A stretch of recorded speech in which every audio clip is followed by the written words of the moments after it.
Russell viper একটা সাপ। Russell viper কি সাপ। ফেসবুকে দেখলাম, টিকটকও, ফেসবুকে টোটাল পাতায় পাতায় শুধু রাসেল ভাইপার, রাসেল ভাইপার। নদী দিয়া বাইসাইতেছে ঘরের কোনার ভিতরে, উড়ানের ভিতরে, এরপরে ইউটিউব থেকে বাইর করে করে, গুগল থেকে বাইর করে করে ছেড়ে দিতেছে। এমন একটা আতঙ্ক সৃষ্টি করছে, এই ইডি ফেসবুকে দেখলে মনে হয় যে নিজের ঘরের ভিতরে ঢুকে রয়েছে, অনেকটা বেজাল ডুবাই দিছে না। এই হলো অবস্থা। 100 বছর আগে রাসেল ভাইপারের খুব একটা ছিল, এটা 100 বছরের ভিতরে আর আলোচনায় ছিল না। এই সাপটা হইলো এমন একটা সাপ, সব সাপ কিন্তু যার যার আপন জায়গায় বসে থাকে, মানুষ দেখলে আস্তে আস্তে খৈরা জায়গা, যতক্ষণ তারে আঘাত না করে সে আঘাত করে। আর রাসেল ভাইপার হলো এমন সাপ, এটা মানুষ দেখলে দুইটাই সে এমন গতিতে ছবল মারে, একেবারে সাথে সাথে 20 সেকেন্ডের ভিতরেই মানে এটার একটা বিষক্রিয়া হয়, এটার এফেক্টটা ফুসফুসের মধ্যে পড়ে, সাথে সাথে কিডনির মধ্যে পড়ে, তাড়াতাড়ি আপনার হসপিটালে নিয়ে যেতে হবে। কিন্তু এমন একটা বিষাক্ত সাপ। এখন আসলে কি সাপটা কি এমনভাবে ছড়াই গেছে গা, নাকি তো ফেসবুকের গজব আমরা ধরছে, এটা এখন বুঝতাম পারতাছি না। তো যাই হোক, আল্লাহ পাক সত্য হোক আর মিথ্যা হোক, আল্লাহ পাক আমরা এই বিপদ আপদ থেকে বাঁচাই রাখো, আমিন। তো এই রাসেল ভাইপারের ডরে এক একজন গরুর কোনা কোনা লাইট দিয়ে দেহে, উড়ানের কোনা কোনা দেহে। আরে বাতিজার ভূত, কবরে যাওয়ার পরে যে কত রাসেল ভাইপার বইয়া রইছে, সুদ করে কামড়ায় ভালো গা। আরে হাত তুলে কো, হাত তুলে কো, হাত তুলে কো। মুখটা খারাপ করিস না, কয়ে দিলাম। রাসেল ভাইপারের ডরে কষ্ট নিয়ে না বাজান, এটা উচিত কথা। এই হক কথা না কইলে আমার মুখ চুলকায়। রাসেল ভাইপারের ডরে, আরে বাপরে বাপ, বাপরে বাপ। আর কবর যে কত রাসেল ভাইপার বইয়া রইছে, এই রাসেল ভাইপার বলে ওই কবরে সাপের দৈর্ঘ্য হইল 450 কিলোমিটার, দাঁত গুলো হইল 70 গজ লম্বা, পিছনে মাথার মধ্যে হইল মহিলাদের চুলের মতন গুছা, গায়ের মধ্যে হইল দুর্গন্ধ, সুবলটা মারলে 70 গজ মাটির নিচে দেহটা আলাদা করে ডুহাই দিব। তখন কোন উজাইব, কোন বাইদ্য আইব, আর কোন ডাক্তার কাছে যাবা, কোন ভ্যাকসিন লইবা, এই সুযোগ কবরের মধ্যে নাই। এ সুৎকরের গোষ্ঠী,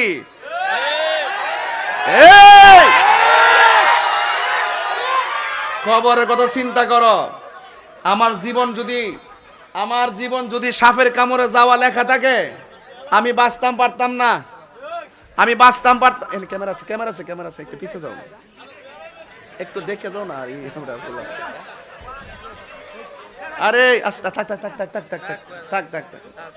এটা তাহিরের পাগলা ভূতই মারহাবা জোরে।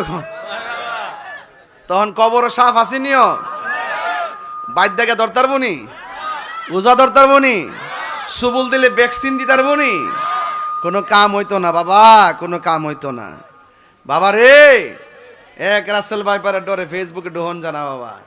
তো যাই হোক বাবা, তারপরও হে জগর মিছে আল্লাহ পাক আমরা রে বিপদ থেকে বাঁচাই রাখুক। সব মরে গেছে। নবী এই নৌকার সাথে, কিস্তির সাথে আমাদের আহলে বায়তকে তুলনা করার মূল কারণ যে এমন একটা সময় আসবে, তুফান আসবে তোমাদের উপর। কি আসবে? তুফান আসবে। এই তুফান আসবে, এক এক সময় এক একটা তুফান আসে কি না বলেন? এক এক সময় এক একটা তুফান আসে। তুফানগুলো বিভিন্ন ধরনের নামে নামকরণ হয়। এই দুনিয়ার জমিনে কিছু তুফান আছে আইলা, এটা আসলে বাড়িঘর উড়ে গেছে। টর্নেডো বাড়িঘর উড়ে যায়, ঘূর্ণিঝড় বাড়িঘর উড়ে যায়। হ্যাঁ, এরপরে কি সিডর, বাড়িঘর উড়ে যায়। বাড়িঘর উড়ে গেলে বাড়িঘর বানানো সম্ভব, ঠিক না বেটি?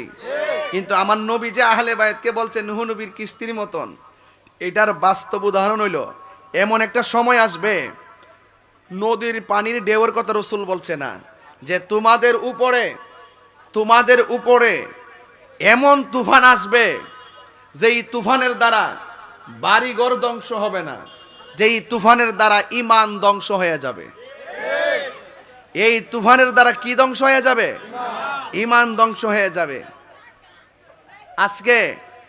আজকে সমাজের ভিতরে করোনা আসছিল, সব স্থবির হয়ে গেছিল না, কেউ গর্তে বাইরিতে পারছে? অপেক্ষা করেন, এমন একটা মুসিবত আবার আইতে পারে।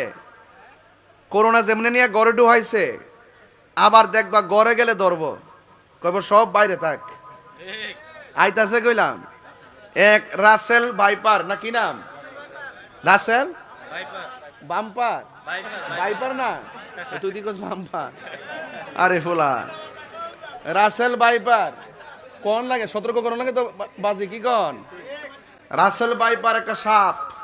রাসেল ভাইপার কি সাপ। ফেসবুকে দেখলাম, টিকটকও, ফেসবুকে টোটাল পাতায় পাতায় শুধু রাসেল ভাইপার রাসেল ভাইপার। নদী দিয়া বাইসাইতেছে গড়ের কোনার ভিতরে, উড়ানের ভিতরে, এরপরে ইউটিউব থেকে বাইর করে করে, গুগল থেকে বাইর করে করে ছেড়ে দিতেছে। এমন একটা আতঙ্ক সৃষ্টি করছে, এই ইডি ফেসবুকে দেখলে মনে হয় যে নিজের ঘরের ভিতরে ঢুকে রয়েছে, অনেকটা বেজাল ডুবাই দিছে না। এই হলো অবস্থা। 100 বছর আগে রাসেল ভাইপারের খুব একটা ইয়া ছিল, এটা 100 বছরের ভিতরে আর আলোচনায় ছিল না। এই সাপটা হইলো এমন একটা সাপ, সব সাপ কিন্তু যার যার আপন জায়গায় বসে থাকে, মানুষ দেখলে আস্তে আস্তে খৈরা জায়গা, যতক্ষণ তারে আঘাত না করে সে আঘাত করে। আর রাসেল ভাইপার হলো এমন সাপ, এটা মানুষ দেখলে দুইটাই সে এমন গতিতে ছবুল মারে একেবারে সাথে সাথে 20 সেকেন্ডের ভিতরেই, মানে এটার একটা বিষক্রিয়া হয়, এটার এফেক্টটা ফুসফুসের মধ্যে পড়ে, সাথে সাথে কিডনির মধ্যে পড়ে, তাড়াতাড়ি আপনার হসপিটালে নিয়ে যেতে হবে। কিন্তু এমন একটা বিষাক্ত সাপ। এখন আসলে কি সাপটা কি এমন ভাবে ছড়াই গেছে গা, নাকি তো ফেসবুকের গজব আমরা ধরছে, এটা এখন বুঝতাম পারতাছি না। তো যাই হোক, আল্লাহ পাক সত্য হোক আর মিথ্যা হোক, আল্লাহ পাক আমরা এই বিপদ আপদ থেকে বাঁচাই রাখুক, আমিন গণ। তো এই রাসেল ভাইপারের ডরে এক একজন গরুর কোনা কোনা লাইট দিয়ে দেহে, উড়ানের কোনা কোনা দেহে। আরে বাতিজার ভূত, কবরে যাওয়ার পরে যে কত রাসেল ভাইপার বইয়া রইছে সুদ করে কামড়ায় ভালো গা। আরে হাত তুলে কো, হাত তুলে কো, হাত তুলে কো। মুখটা খারাপ করিস না, কয়ে দিলাম। রাসেল ভাইপারের ডরে কষ্ট নিয়ে না বাজান, এটা উচিত কথা। এই হক কথা না কইলে আমার মুখ চুলকায়। রাসেল ভাইপারের ডরে, আরে বাপরে বাপ, বাপরে বাপ। আরে কবর যে কত রাসেল ভাইপার বইয়া রইছে, এই রাসেল ভাইপার বলে ওই কবরে সাপের দৈর্ঘ্য হইল 450 কিলোমিটার, দাঁত গুলো হইল 70 গজ লম্বা, পিছনে মাথার মধ্যে হইল মহিলাদের চুলের মতন গুছা, গায়ের মধ্যে হইল দুর্গন্ধ, সুবলটা মারলে 70 গজ মাটির নিচে দেহটা আলাদা করে ডুহাই দিব। তখন কোন উজাইব, কোন বাইদ্য আইব, আর কোন ডাক্তার কাছে যাবা, কোন ভ্যাকসিন লইবা, এই সুযোগ কবরের মধ্যে নাই। এ সুৎকরের গোষ্ঠী, এই কবরের কথা চিন্তা করো। আমার জীবন যদি সাপের কামড়ে যাওয়া লেখা থাকে, আমি বাঁচতাম পারতাম না, আমি বাঁচতাম পারতাম। ক্যামেরা আছে, ক্যামেরা আছে, ক্যামেরা আছে, একটু পিছিয়ে যাও, একটু দেখে যাও না। আরে আস্তে থাক থাক থাক থাক থাক থাক থাক থাক থাক থাক, এটা তাহিরের পাগলা ভূতই মারহাবা জোরে।